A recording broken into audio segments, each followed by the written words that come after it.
Assalamualaikum warahmatullahi wabarakatuh. Halo sahabat petani kopi dimanapun berada, berjumpa kembali dengan channelnya Kang Chandra Kopi. Alhamdulillah di hari ini hari Sabtu tanggal 22 Februari 2025 tampil kembali tentunya untuk berbagi informasi seputaran perkebunan kopi. Kali ini Kang Chandra akan mereview keadaan buah kopi di bulan Februari ini sudah seperti apa.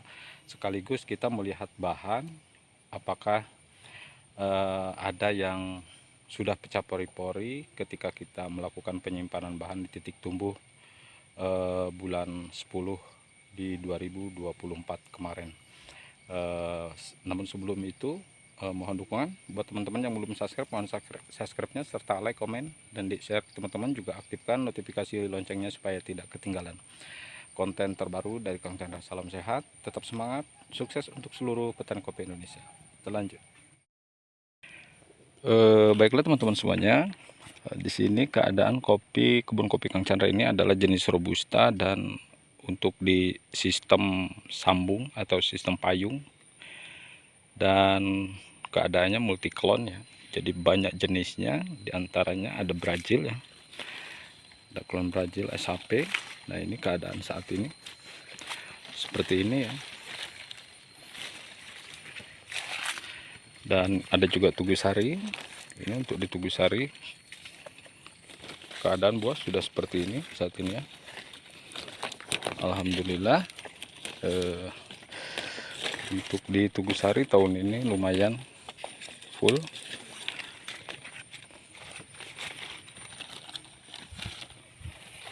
Coba kita lihat, ada klon baru lokalan kita ya, ada lokalan kita.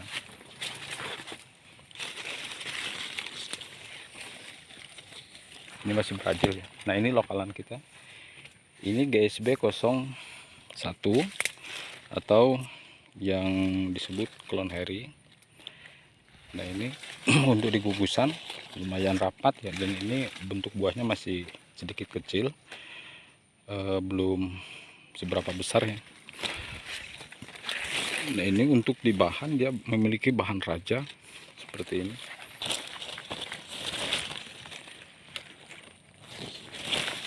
Nah ini untuk GSB 01, dan ini lokalan di daerah kita ya, kita ngambil dari lancurannya. Dan untuk ini Brazil SHP.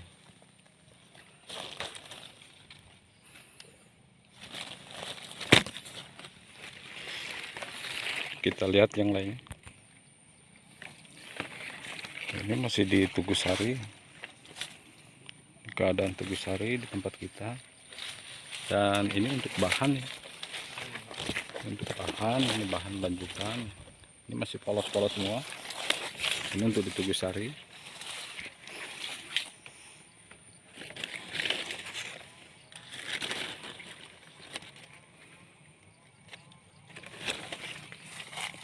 Ini untuk di Brazil ya. Ini untuk di Tugusari juga.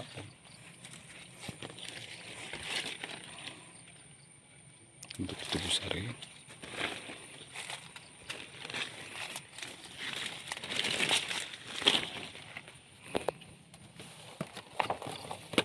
Jadi teman-teman di luar sana banyak yang mengeluhkan kenapa di bulan Februari ini bahan mayoritas sudah pecah pori-pori. Apakah itu akan menjadi buah selang? Tentunya sebelum kita menyimpulkan itu bakal jadi buah selang atau tidak, kita lihat dulu dari keseluruhan ya, dari keseluruhan bahan yang ada, baik B0 maupun bahan lanjutan yang ada di kebun kita.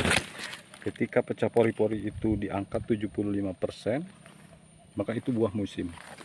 Nah kenapa di Februari ini sudah pecah pori-pori, sementara dari ruasan baru sedikit, ada yang baru 4 ruas 5 ruas tapi sudah pecah pori-pori. Nah itulah faktor cuaca yang ikut serta atau andil di penentuan untuk musim tahun berikutnya ya.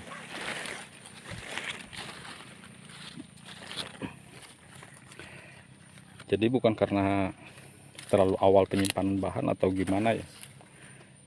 Pada faktanya ketika kita melakukan penyimpanan bahan di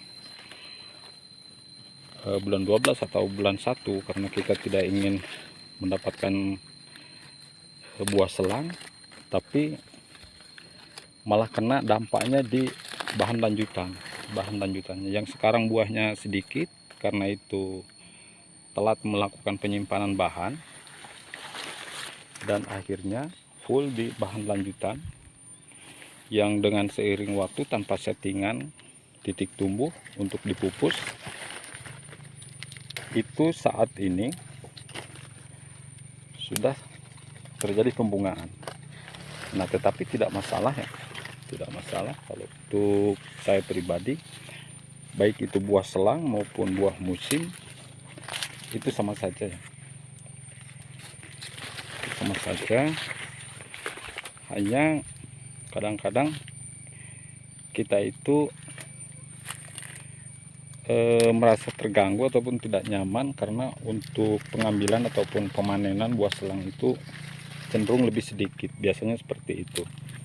Padahal kalau kita mengingat aktivitas kita sebagai seorang petani itu pasti setiap harinya ke kebun dan apa saja ada pekerjaan di kebun. Nah, ketika kita ke kebun itu ada 1-2 dompol ya kita ambil, intinya seperti itu ya, kita kumpulkan, karena bisanya banyak itu diawali dari yang sedikit, kira-kira seperti itu teman-teman. Dan saya selalu melakukan penyimpanan bahan ketika selesai musim raya, dan rata-rata di 2 bulan jeda setelah musim raya ya kita lakukan pemangkasan. Nah, kalau seumpamanya kan ini di 2023 ya, saya melakukan penyimpanan bahan di bulan 8 karena selesai musimnya itu di bulan 6. Nah, kita lakukan penyimpanan bahan di bulan 8. Nah, itu yang penyimpanan di bulan 8 2023 itu, inilah hasilnya untuk saat ini musim yang di 2025. Nah, ini hasilnya teman-teman.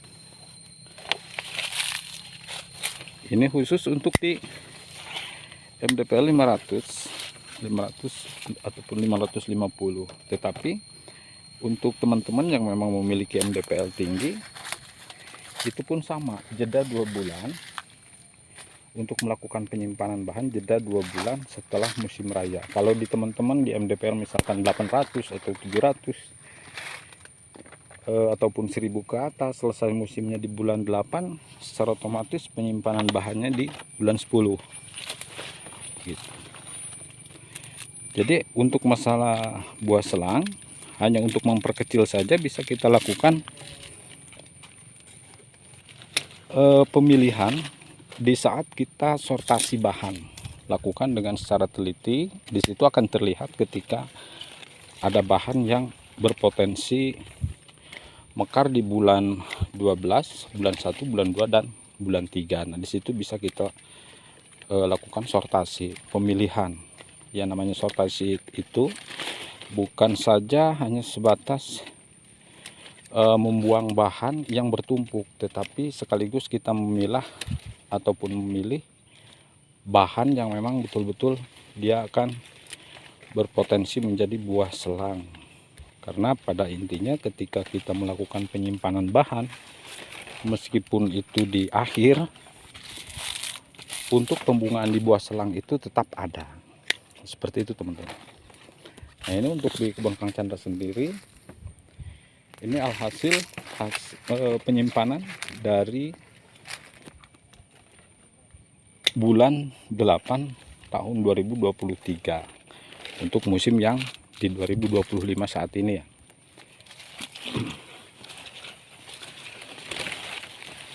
Nah, bagaimana keadaan hasil penyimpanan bahan di tahun 2024? Ketika kemarin itu 2024 kita melakukan penyimpanan bahan di bulan 10, karena selesai musimnya kemarin di bulan 8. Penyimpanan bahan di bulan 10 itu saat ini sudah berapa ruas? Itu rata-rata di 9-10 ruas. Nah, ini contohnya ya seperti ini ya. Nah, ini ada 1, 2, 3, 4, 5, 6, 7, 8, 9 ya. Nah, ini alhamdulillah yang masih polos, polos. Dan ini banyak sebetulnya yang tumbuh ini banyak, tetapi kita lakukan sortasi pemilihan, dan inilah hasil pemilihan kita. Dan ini tidak serta-merta di bulan 10 semua, ada yang di bulan 11. Nah, contoh seperti ini, ada yang di bulan 12. Karena apa? Ketika kita menyimpan bahan di bulan 12 waktu itu, misalkan kita nyimpan 4 ataupun 5, nah ternyata yang berpotensi buah selang itu ada 2, maka dengan terpaksa kita lepas. Tapi di situ sudah ada bahan yang siap untuk menggantikan, tidak harus menunggu titik tumbuh lagi. Karena pas kita sortasi itu memang bahan tidak pernah jeda, tidak pernah berhenti untuk tumbuh. Disitulah kita lakukan penyimpanan ulang.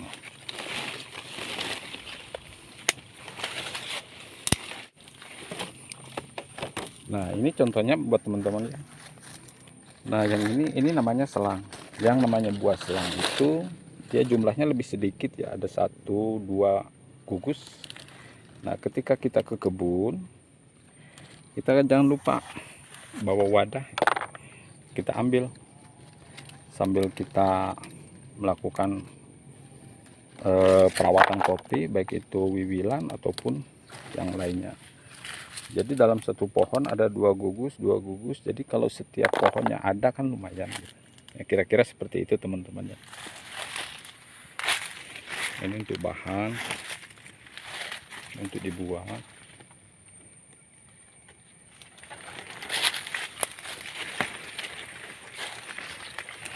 Nah, ini patah teman-teman ya.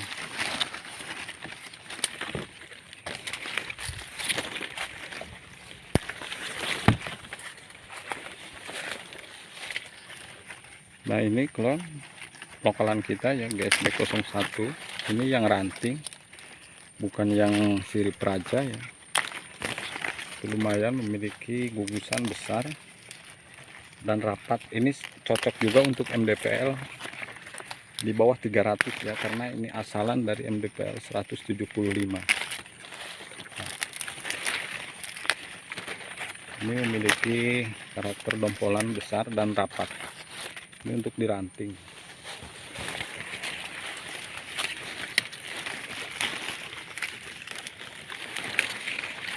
Nah, ini juga sama ya, dan bawahnya ini Ciarik ya. Adanya ini Ciarik, yang ini GSB.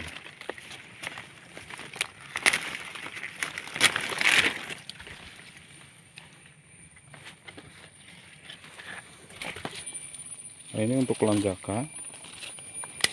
Untuk lonjaka gugusannya juga rapat ya. Ini cocok di MDPL rendah, apalagi di MDPL tinggi, dengan catatan kopi ini harus tanpa naungan. Intinya jangan sampai tertindih. Kalau dia tertindih dengan stekan yang lain atau terlalu full di naungan, dia akan memiliki gogosan yang tidak rapat atau jarang. Nah, ini untuk tugusari ada selang ya. Nah, ini seperti ini, kita ambil ya. Ini sambil kita jalan-jalan di kebun, 1-2 gugus kita ambil.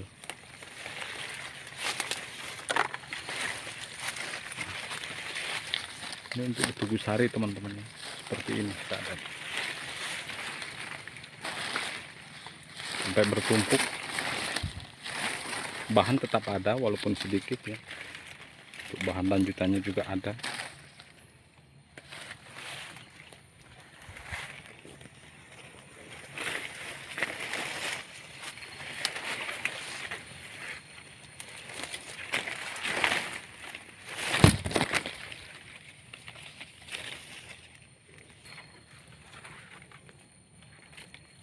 Untuk di tugusari,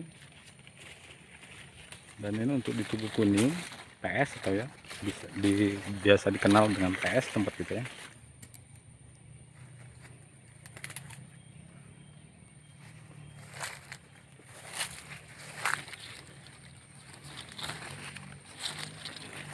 Nah, ini kembali ke klon jaka. Ini kelonjakan kita ya. Semakin kesini semakin terlihat besarnya buah dan kugusannya mulai rapat. Kelonjakan, dan untuk bahan ini 1, 2, 3, 4, kita nyimpan 4 ya bahan.